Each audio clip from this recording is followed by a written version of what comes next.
For most DePaul students, spring is incredibly special. Some warm weather is finally here.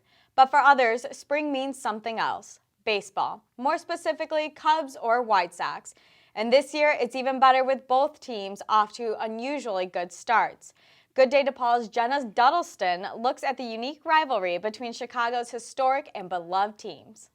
According to the U.S. Center for Disease Control and Prevention, approximately 200,000 athletes suffer from concussions every year, but not all are treated. Mayor Rahm Emanuel was just inaugurated into his second term after being forced into Chicago's first mayoral runoff race against Jesus Chuy Garcia. With recent reports of pickpocketing on L trains, police are finding that targets are sitting near or next to exits on the trains and are stealing items like phones, wallets, and other personal belongings. Authorities recommend being aware of your surroundings and keeping valuable items out of sight. For Good Day DePaul, I'm Jerrica Valtierra. Chicago is full of tourist attractions, but since it opened in 2006, the Bean has been a favorite spot for both Chicagoans and tourists. DePaul's basketball season is just around the corner, and the men's and women's teams are getting ready. Good Day DePaul's Joseph Troiano got an early preview at this year's tip-off luncheon. For the first time in 51 years, the NFL Draft is returning to the Windy City. Roger Goodell and the NFL gang will present the draft out of Auditorium Theater of Roosevelt University. Cubs baseball season is underway, and the Northsiders have quite a lot to look forward to. I went to Wrigleyville to find out what they're looking forward to most this season. Sure as God made green apples, someday the Chicago Cubs are going to be in the World Series, and maybe sooner than we think. And sooner or later, the Northsiders may be done waiting. The Cubs have not won a World Series since 1908. But since General Manager Jed Hoyer and President of Baseball Operations Theo Epstein came to town, they gave Cub fans everywhere a wave of new hope. The front office duo brought in new talent and management. They signed the highly sought-after right-hand pitcher John Lester and skipper Joe Madden. And both made statements suggesting a winning future. The challenge is so outstanding. How could you not want to be in this seat? But there's one other who has Cub fans excited.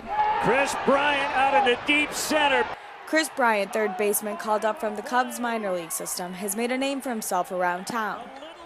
Bryant was a #1 prospect in the minors, hitting 9 home runs, batted a .425 average with a .477 on-base percentage and a 1.175 slugging percentage. However, to Epstein, those numbers weren't enough to give him a spot on the roster for opening day.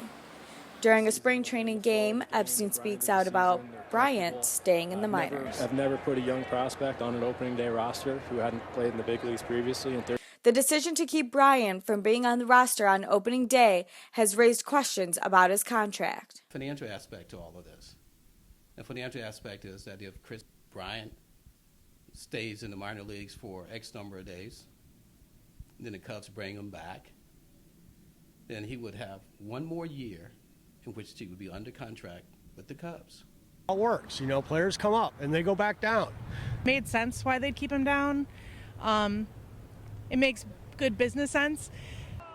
As the Cubs season continues, the North Side hopes to raise that W flag into October.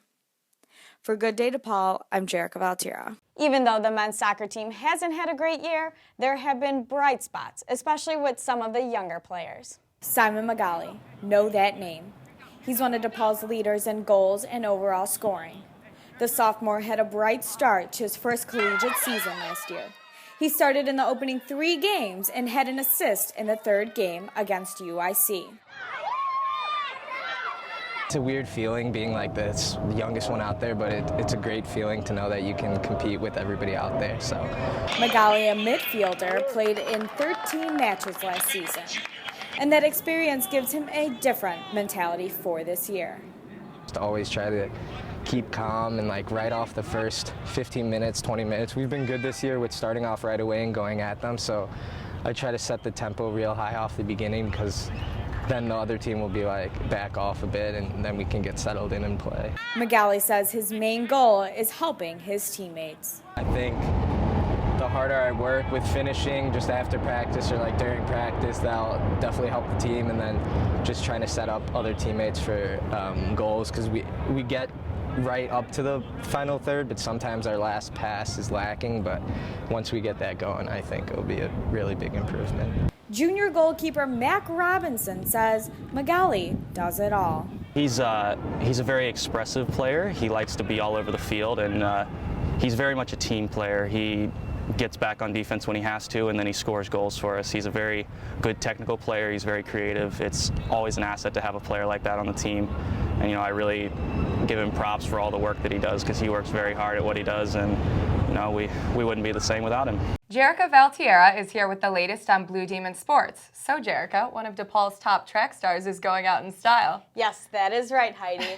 Another milestone for DePaul senior track and field star Matt Babbage. He threw a personal best of 19.52 meters in the shot put for 4th place in the NCAA regional competition. That enabled Babbage to advance to the National Outdoor Championships in Eugene, Oregon. DePaul softball's Mary Connolly was named to the 2015 Capital One Academic All-American Third Team.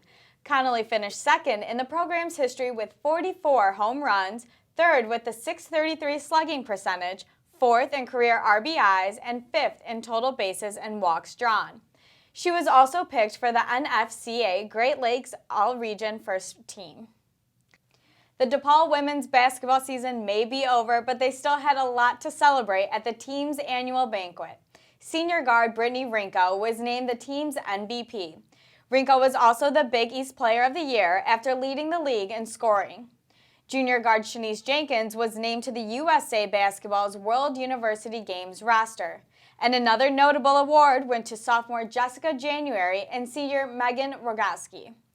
They received the Cookie Gavin Courage Award after both battled through injuries during the season. According to the National Centers for Disease Control and Prevention, approximately 200,000 athletes suffer from sports-related injuries, most specifically concussions. I had a chance to speak with some DePaul students about their experience with this issue. Got back up, it was kind of dizzy and everything like that, and I just went in, accepted my trophy, and I went home, and my coach didn't really check. I mean, I didn't really know like I could get a concussion from that. But concussions can affect anyone, and these injuries range from professional athletes to those in Pee Wee leagues. These brain injuries can become an issue in the long term and create significant problems at the time of the injury. Some can experience different effects. That day I had like migraines or anything like that, and I had like a bad headache the next day, but it ended up going away like after a week or so. But at other times, it's worse than that. I fell on my neck and head, and that one was really bad. I like completely blacked out for about an hour, and I don't remember anything, but got a concussion test and like completely failed it. Many times concussion can be mild or in some cases severe. Symptoms of concussions vary, but most suffer from brief loss of consciousness after the injury, memory problems, confusion, drowsiness, dizziness, blurred vision, headache, nausea, or vomiting. Post-injury, athletes are generally instructed after thorough examination to opt out of any physical activity. It was just, I couldn't even like participate in gym for 2 weeks. Like I couldn't do anything. And I was getting headaches like almost every day and stuff like that. Like a normal concussion, you can't sleep for longer than 2 or 3 hours at a time. So my parents had to keep waking me up throughout the night and stuff like that. According to the Dartmouth College of Sports Medicine, it is suggested to allow the injured to sleep after a concussion as long as someone wakes them up every 2 hours. While short-term consists of headaches, nausea, and dizziness, the long-term effects are what is concerning.